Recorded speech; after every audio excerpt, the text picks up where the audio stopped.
Hər vaxtınız xeyir, əziz abituriyentlər. Deməli, OTK-nın ikinci qrup üzrə 20 variant sınağının ikinci sınağını istəyirəm izah edim. Birinci suala baxaq. Ədədin 1/4 hissəsi ilə 20%-nin fərqi 6-dır. Ədədi x götürsək, 1/4 hissəsi olur 4/1x, 20% isə 5/1x deməkdir. Deməli, bunların fərqi nədir? 6-dır. Siz sadəcə buradan x-i tapıb məsələni həll edəcəksiniz. İkinci tapşırıqda iki tərəfi 9, 18 olan bərabər yanlı üçbucaqdan danışır. Biz əgər bu tərəfləri 9, 9, 18 kimi götürsək, belə bir üçbucağın olmadığını görərik. Çünki üçbucaq bərabərsizliyinə görə 9 plus 9, yəni iki tərəfin cəmi üçüncü tərəfdən böyük olmalıdır. Lakin bu olmadığına görə, deməli bu variant düzgün deyil. Onda bizim üçbucağımız 18, 18 və 9-dur. Və buradan da perimetri tapacaqsınız. Üçüncü tapşırıq. Bu tipli tapşırıqlarda bu nisbət veriləndə biz bunların 3K, 5K, 9K götürərək cəmlərini həmən verilmiş ədədə bərabər edirdik. Yəni 510-a. Buradan da K-nı tapandan sonra səndən böyük hissəni istəyir. Böyük hissə də nə deməkdir? 9 deməkdir. Yəni həmən K-nı 9-a vuracaqsınız. Dördüncü çalışma. Bu tipli çalışmalarda isə üçbucağa əvvəla, bax bu üçbucağa baxırıq. Bu üçbucaqda bir bucağımız 52-dir, bir bucağımız 32-dir. Cəmi neçə elədir? 84. Onda mən bu üçbucağın bu üçüncü bucağını tapanda 180-dən 84 çıxacam. Bu da eləyəcək 96. Və bura 96-dır. Düzdür bura. Həmən qarşılıqlı bucaqlara görə bura da 96-dır. İndi baxacaqsınız bu üçbucağa. Bu üçbucaqda iki bucağımız var. Onda bu alfanı tapmaq üçün 180-dən çıxacaqsınız bu iki bucağın cəmini. Vəssalam. Beşinci tapşırıq kimilərdə isə bildiyimiz tənasüb üsulundan orta hədlər hasili, kənar hədlər hasilindən istifadə edəcəksiniz. Yəni 17-ni vuracaqsınız 3x çıx 2-yə bərabərdir. 19-u vuracaqsınız. Yəni kənar hədlər hasili, orta hədlər hasilinə bərabərdir. Və bu mötərizələri açaraq x-i tapacaqsınız. Yəqin ki, hər biriniz bunun öhdəsindən gələ bilirsiniz. 6-cı tapşırıq. Düzbucaqlı üçbucağın katetlərindən biri. Deməli, burada çəkək bir. Düzbucaqlı üçbucağın katetlərindən biri hipotenuzun 60%-nə bərabərdir. 60% nə deməkdir ümumiyyətlə? 5/3 deməkdir də, elə deyil. Onda bu nə deməkdir? Hipotenuz 5K götürsək, katetlərindən biri olur 3K. Həqiqətən də 3K 5K-nın 5/3-üdür. Onda deyir, o biri katet bəs hipotenuzun neçə faizidir? Biz Pifaqor teoreminə görə 5K, 3K, onda bura olur 4K. O biri katet hipotenuzun 5/4 hissəsidir. Bəs neçə faizidir deyirsə, biz bunu 100-ə vursaq, 100%-ə vursaq, faizini bilirsiniz ki, tapmış olacaq. O da 80%. 7-ci tapşırıqda atanın yaşının qızın yaşına olan nisbəti 5:2-dir. Yenə də bu nisbəti görəndə ata olur. Davam edək. Deməli, ata olacaq 5K, qız isə olacaq 2K. Və deyir ki, qız atasından 24 yaş kiçikdir. Bu nə deməkdir? Yəni, atanın yaşından qızın yaşına fərqi 24-dür. Buradan K-nı tapacaqsınız və deyir qızın yaşı. Qızın yaşı 2K idi axı. Tapdığınız K-yı 2-yə vuracaqsınız. 8-ci çalışmaya baxaq. ASB düzbucaqlı üçbucağında ASB 90 dərəcədir. CH perpendikulyardır AB-yə və CH-ı veriblər bizə 6. AH çıxılsın HB isə deyir ki 5-dir. Olarsa HB-ni tap. Biz Evklid teoreminə görə bilirik ki, deməli düzbucaqlı üçbucaqda düzbucaqdan çəkilmiş hündürlük, yəni bu CH kvadratı nəyə bərabərdir? AH vurulsun HB-yə. Düzdür? Onda AH vurulsun HB bərabərdir 6-nın kvadratına, yəni 36-ya. Buradan bu sistem tənliyindən AH və HB-ni tapa bilərik. Seçmə üsullardan da istifadə edə bilərsiniz və yaxud da əvəz etmə üsulundan da istifadə edib tapa bilərsiniz. Məsələn, deyirəm, seçmə üsuluna görə tutaq ki, AH 9, HB-ni isə 4 götürə bilərsiniz. Həqiqətən də fərqi 5, hasili isə 36-dır. Və yaxud da sistem tənlik edib də onu tapa bilərsiniz. 9-cu çalışma. 9-cu çalışmada deyir ki, X, Y, Z-in nisbəti 3, 4, 6-dır. Onu da biz belə məsələlərdə X-a 3K, X-a 3K, Y-a 4K, Z-ə isə 6K deyirik. Və gətirib burada yerinə yazırıq. Bax, 4 vurulsun X yazıblar. X-a nə dedim? 3K. 4 vurulsun 3K neçə eləyir? 12K. Çıxılsın 3 vurulsun Y vermişik. Y 4K'dır. Onda o da olur 12K. Və üstəgəl Z veriblər. Z-ə də dedik 6K. Bərabərdir nə? 12. Buradan K-nı tapacaqsan, gətirəcəksən X-ı, Y-ı, Z-i tapacaqsan və bunu hesablayacaqsan. 10-cu tapşırıq. Parça düz xətti kəsir. Deməli, baxın. Bu düz xətt, bu da parça kəsir. Və onun ucları düz xəttdən 7 və 12 cm məsafədə. Deməli, bura tutaq ki, 7, buradan bura isə 12-dir. Parçanın orta nöqtəsi bu düz xəttdən hansı məsafədədir? Bu növ məsələlər bilirsiniz ki, düz xətt və müstəvilər arasında qarşılıqlı əlaqələrdə də var idi. Düz xətt müstəvini kəsir və yaxud düz xətt müstəvini kəsmir vəziyyəti. Orada iki düstur var idi. Əgər düz xətt müstəvini kəsmirdirsə, yəni eyni tip məsələdir. Onda onun orta nöqtəsi parçadan hansı məsafədə idi? Həmən bu uc nöqtələrinin məsafələrini toplayıb yarı bölürdük, kəsməyəndə. Amma parça bu düz xətti kəsir və yaxud da parça müstəvini kəsirsə, bu zaman onun orta nöqtəsi parçadan hansı məsafədədir? Elə bir tutaq ki, buradırsa, hansı məsafədədir? Həmən bu uc nöqtələrin düz xəttdən olan məsafələrinin fərqinin yarısı olurdu. Fərqinin yarısı olurdu. O da olur nə? 2,5. Yəni, bu düsturu xatırladıq. 11. 9 fəhlə bir işi 4 günə yerinə yetirir. 12 fəhlə bu işi eyni məhsuldarlıqla neçə günə görər? Biz bilirik ki, fəhlə sayı və gün sayı bir-biri ilə tərs mütənasibdir. Onda tənasibi qursaq, 9 fəhlə əgər 4-dürsə, 12 fəhlə X yazırıq, lakin tərs mütənasibə uyğun tənasib qururuqsa, tərs mütənasibə uyğun bilirdiniz ki, qarşı-qarşıya vururduq. Yəni, 12 vur X bərabərdir 9 vur 4. Yəni, X oldu nə? 3 şifahidə tapmaq olar hətta. Sadəcə burada tərs mütənasib olduğunu diqqət eləmək lazım idi.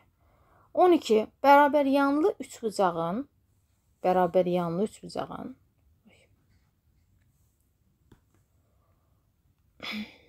deməli, təpə bucağı oturacağa bitişik bucaqdan 15 dərəcə böyükdür. Oturacağa bitişik bucaqlar bilirik ki, bərabərdir. Təpə bucağı isə oturacaqdan 15 dərəcə böyükdürsə olur belə. Və biz bilirik ki, üçbucağın bucaqlarının cəmi 180-dir. Buradan X-ı tapacaqsınız. 13 sadə bir tənasübdür. kənar hədlərin hasili, yəni bunu da düzgün olmayan kəsrə çevirsəniz yaxşı olar. 3/16 vurulsun 3/8-i yaxşı olar ki, 10/38 yazasınız. Bərabərdir orta hədlərin hasili. Və burada biz bilirik ki, bu dövrü kəsirlərdir. Dövrü kəsirlərdə olur 90-da 21 çıx 2, yəni 19 vurulsun x. Və buradan x-i tapacaqsınız. 14-cü çalışmaya baxırıq. Oturacağı emin olan bərabər yanlı. Aha. Yəni bərabər yanlı oturacağımız emin. MKN üçbucağımız var. Və bu üçbucaqda M və N bucaqlarının tənbölənləri O nöqtəsində kəsir. Deməli, bunu başqa rənglə istəyirəm, göstərim. Bax, buradan da bir tənbölən çıxıb.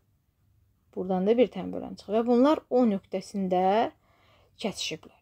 KMN 58-dir. KMN. Yəni, M bucağı 58-dir. Onda bu yarı bölünəndə hərəsi nə oldu? 29 bölündü. Burada tutaq ki, lab alfa bölünüb. Hələ bilmirik. Və bu bərabər yanlı üçbucaq imiş. Bərabər yanlı üçbucaq imişsə, onda buranı bilirik də. Bu da oldu 29. Məndən M, O, N-i istəyir. Yəni, baba bu bucağı istəyir. Çox böyük, yəqin ki, ehtimalla bildiniz ki, bu bucaq necə tapılacaq? Buradakı bucağı tapmaq üçün 180-dən bu 29-ların cəmini çıxacaqsan, yəni elə 58-i çıxacaqsınız. Və salam. Sonra 15-ə baxırıq. 40% ucuzlaşdıqdan sonra, 40% ucuzlaşdıqdan sonra, yəni neçə faiz qaldı əlimizdə? 60%. Soyuducunun qiyməti 480 manat oldu. Faktiki olaraq hal-hazırda deməli 60%-dir. Bu da 480 manata uyğundur. Soyuducunun deyir əvvəlki qiyməti. Axı əvvəlki qiyməti 100% idi. Hər bir şeyin əvvəlki qiyməti 100% olur. Sonra bu tənasübdən x-ınızı tapacaqsınız. 16. Tərəflərinin uzunluqları natural ədədlər olan üçbucağın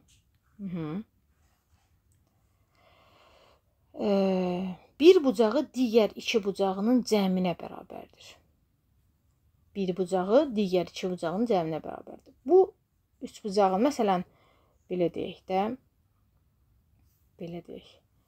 Qoy hələ bunu yazıb baxaq. Bu üç bucağın iki tərəfi 8-15 olarsa, onun perimetrini tapan. Tutaq ki, bura x olsun. Bura y olsun, onda bura x üstə gəl y olacaq. Onda buradan elə x plus y-i biz nə tapacağıq? Əlbəttə ki, 90 dərəcə tapacağıq. Çünki 2x üstə gəl 2y bərabərdir 180. X üstə gəl y 90. Aha, x üstə gəl y 90-sa, onda buradakı təpə bucağımız elə 90-dır. Onda bu düz bucaqlı üç bucaqdır. Və bu üç bucağın deyir, deməli 17-ci tapşırığa baxırıq. 17-ci tapşırıqda isə bizə nə deyir? Deyir ki, verilənə görə A üstə gəl 9B böl 2B-ni tap. Bu misallarda biz əvvəla bu hissəni çarpaz vururuq. Nə olur? 2A üstə gəl B bərabərdir 5A üstə gəl 10B. A-ları bir tərəfə, B-ləri bir tərəfə yığacaq. A bu tərəfə gələndə olacaq mənfi 3A. B bura gələndə olacaq 9B. Düzdür? Və hər tərəfi 3-ə, mənfi 3-ə hətta bölə də bilərik. A olacaq mənfi 3B. Ondan sonra gətiririk bizdən soruşulanda A-nın yerinə mənfi 3B yazırıq. Nə alınır? Yuxarıda alınır 6B, aşağıda alınır 2B, B-ləri ixtisar gedir, cavab 3. 18-ə baxırıq.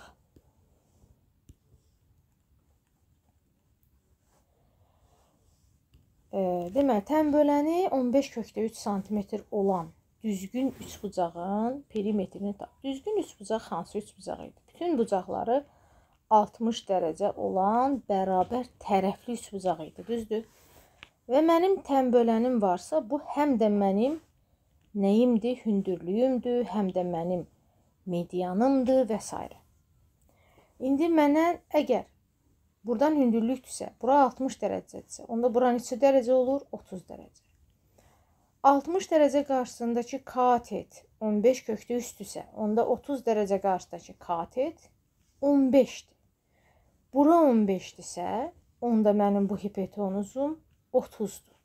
Demək ki, hər tərəfim 30-dur. Hər tərəfim 30-dursa, perimetrim 90-dır. 19. Düzbucaqlının perimetri 70. Eni isə uzunluğundan 15 cm kiçikdir. Deməli, bir düzbucaqlımız var. Uzunluğu x-dır, eni x çıx 15-dir və perimetri də 70-dir. Düzbucaqlının eni uzunluğunun neçə faizini təşkil edir? Əvvəla siz perimetrə görə bu iki tərəfin cəmini 35-ə bərabər eləyəcəksiniz. Perimetrin yarısına bərabərdir, çünki iki tərəfdir. Buradan x-i tapacaqsınız. X-i tapandan sonra həm enini, həm uzunluğunu təyin etmiş olacaqsınız və deyir ki, eni uzunluğunun neçə faizidir? Eni uzunluğunun neçə faizidir? Necə tapılır? N bölünsün uzunluq vurulsun 100%. Vəssalam. 20-ci tapşırıq. 2 ədədin cəmi 50-dir. Birincinin 15% ilə ikincinin 8%-nin fərqi. Məsələn, deyir ki, 2 ədədin cəmi 50-dirsə, x plus y 50-dir. Və deyir, birincinin 15%, yəni %15x çıxılsın, ikincinin 8%, %8y bərabərdir 2,9. Olarsa bu ədədlərin hansındır? Əlbəttə ki, buradan sistem tənlik yaranır və bu sistem tənliyi həll edib x, y-i tapacaqsınız. 21-ci tapşırıq. ABC üçbucağında AOC 100 dərəcədir. Yəni, bura 100 dərəcə. Və beta 8/1 alfadır. Beta 8/1 alfadır. Və yaxud da onda elə alfanı 8 beta deyə bilərik. Yəni, bura 8 beta deyirik. Burada 8 beta deyirik. İndi ABC bucağını istəyir də, yəni məndən bax buranı istəyir. Mən bu üç bucaqdan, bucağın bucaqlarının cəminin 180 olduğuna görə 8 beta, 8 beta, 16 beta, üstəgəl 100 bərabərdir 180. Buradan siz betanı tapacaqsınız. Betanı tapandan sonra, bax, bu tamam bucaq neçə betadır? 9 betadır. Burası da 9 betadır da. Betanı tapmısan da. Betanı tapandan sonra bu bucaqla bu bucağı tapıb 180-dan çıxmaqla x-i tapacaqsınız. Dediyim kimi, əziz abituriyentlər, burada mən sadəcə istiqamət verirəm ki, zaten yendirəm, videoya baxanlar tam baxmır həmişə. Sadəcə balaca bir istiqamət üçün baxırlar ki, məsələni başa düşsünlər. Ona görə də bu şəkildə istiqamət verirəm ki, məsələyə yanaşmanızı biləsiniz. 22-yə baxırıq. A ədədi B-nin 70%-dir. B ədədi isə C-nin 40% olarsa, A ədədi C-nin neçə faizidir? Gəlin baxaq. Deməli, necə yazıram bunu? A bərabərdir B-nin 70%. Yəni, 10/7 B. Digər tərəfdən də B ədədi də C-nin 40%-dir. Deməli, 10/7 B deyil. Bax, B deyil. Mən indi B-nin yerinə də, bu cümləyə əsasən, B-nin yerinə də C-nin 40% kimi yazacağım. Yəni, %40 o deyir, 10/4 C yazacağım. Bildiniz? Və buradan olacaq %28 C. Bu da nə deməkdir ki? Bu da 28% deməkdir də. %28, 28% deməkdir. 23 CBD. Aha, xarici bucaqdır. Bucaq A, bucaq C və CBD. Aha. Deməli belə eləyək də. Məsələn, bura alfadırsa, bura alfadırsa, bura betadırsa, biz bilirik ki, bura alfa üstəgəl betadır. Və mənə də bunların cəminin 260 olduğunu veriblər. Onda alfa üstəgəl beta üstəgəl bu bucaq, yəni alfa üstəgəl beta bərabərdir deyir ki 260. 2-yə bölsək, onda alfa üstəgəl betanı mən 130 tapacağam. Yəni bu xarici bucağım 130-dur. Məndən də buranı istəyir də. Bu da 130-un nə idi? Qonşusudur. 50 dərəcə. 50 də bu 50 dərəcədir. Sonra 24-ə baxırıq. Bəli, buradan da A böl B nisbətini çox sadə üsulla tapa bilərsiniz ki, bax, A böl B-ni tapmaq üçün mən 8-də 15-i nəyə böləcəm? 4-də 5-ə böləcəm. Yəni, nəyə vuracam? 5-də 4-ə vuracam. 25. Hər bölgüyə eyni vaxt sərf etməklə taxta parçasını 4 hissəyə ayırmaq üçün 7 dəqiqə vaxt lazımdır. Aha, deməli 4 hissəyə ayırmaq üçün 7 dəqiqə lazımdır. İndi bu da mənə deyir ki, bu taxta parçasını bəs 10 hissəyə ayırmaq üçün neçə dəqiqə lazımdır? Rəssamda buradan tənasübdən x-ı tapacaqsınız. 20 neçəyə baxırdıq? 6-ya. Perimetri 45 olan 3 bucağın medianı, deməli perimetri 45 olan 3 bucağın medianı, onun perimetrləri 32-27 olan 2 3 bucağa ayrılır. Deməli, buranın perimetri tutaq ki 32-dir, buranın perimetri tutaq ki 27-dir. Ümumi perimetr isə 45-dir. Olarsa 2 3 bucağa ayrılır, bu medianın uzunluğunu tap. Burada necə eləyə bilərsiniz? Məsələn, baxın, x tutaq ki, x, y, buranı da bir a götürsək. Niyə a götürürəm? Çünki mediandır.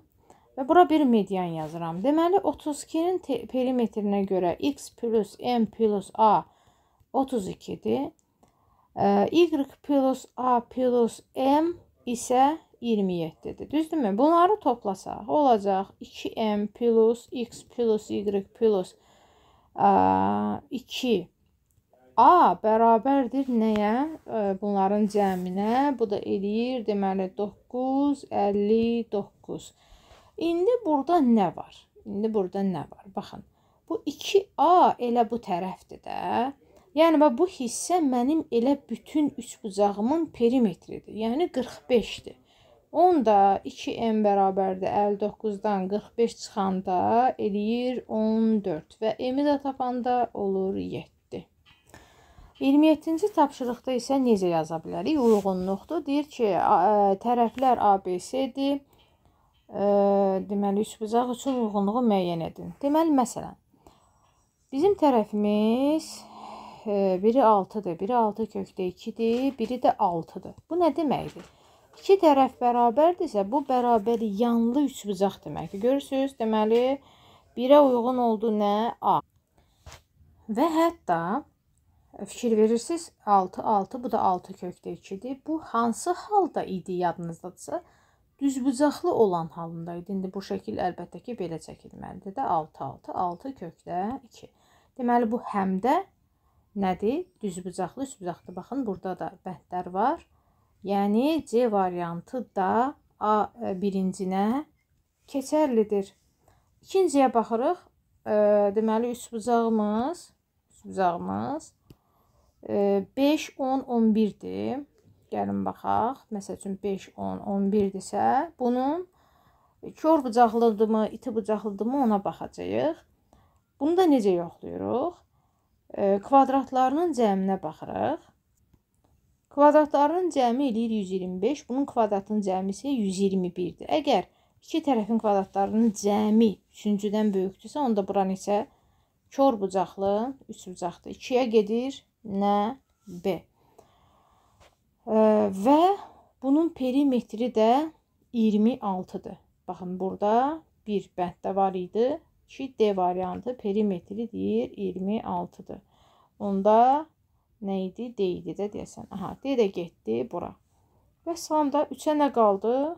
3-ün payına bir dənə burada Y variantı qaldı. Belə. Sonra keçək artıq situasiya tapşırıqlarına. Deməli deyir ki, 350 məktəb kitabına yeni gətirən 350 kitabın 60% ana dili və riyaziyyatdır. Onda 350-nin 60%, yəni 5-də 3-ünü tapsam, bu eləyir nə? 350-nin 5-də 3-ünü tapanda eləyir 210 kitab. Deməli, necə oldu? 210 ana dili və riyaziyyat oldu. Sonra deyir ki, riyaziyyat dərslərinin sayı ana dili dərslərinin 40%-dir. Onda belə eləyək. Ana dili olsun, yəni 40% nə deməkdir? 5-də 2 deməkdir. Onda ana dili olsun 5K, onda riyaziyyat olacaq 2K. Düzdür? 5-də 2 olması üçün də. Və biz də bilirik axı, bunların ümumi sayı 210 idi. Onda 7K bərabərdir 210, K bərabərdir 30. K 30-dursa, ana dili 150 kitabdır, riyaziyyat 60 kitabdır. Aha. Sonra deyir ki, ana dili dərslərin 3-də 2-si, yəni 150-nin 3-də 2-si neçə verir bizə? 100 kitab. Riyaziyyat dərsliklərinin 70% buraxılış siniflərinə aiddir. Aha, riyaziyyatın da 70%. Riyaziyyat neçədir? Riyaziyyat 60 idi. 60-ın da 70%, yəni %70-i, yəni 42 kitab buraxılış siniflərinə aiddir. Aha, bunları bildik. Yaxşı. İndi keçirik əsas sualı oxumağa. Əsas sual nədir? Kitabxanaya neçə dərslik gətirilmişdir? Deməli, dərslik olaraq 210 dərslik gətirilmişdir. Bayaqları hesabladıq da. 210 dərslik gətirilib. Aha. Sonra 29. Hər fəndən ayrılıqda neçə dərslik gətirilib? Hər fəndən tapdıq bayaq ki, neçə idi? Ana dili neçə idi? 150. Burada tapmışıq. Riyaziyyat neçədir? 60. Bu da tapılıb. Deməli, bu da oldu 150 və 60. Və nəhayət 30-cu sual. Gətirilən dərslikdən neçəsi buraxılış sinifinə aid deyil? Aha, deyil. Deməli, buraxılış sinifinə neçəsini hesabladıq? Bu ikisi buraxılış idi də 142-si. Buraxılış idi, deyil, ümumi dərslik olaraq 210 dərslik gətirilmişdir. Bunun da 142-si dərslik buraxılışdırsa, deyil istəyirsə 8, deməli 6, 68 kitab. Belə uşaqlar. Ümid edirəm ki, buradakı məsələlər sizə bir fayda oldu. Sağ olun.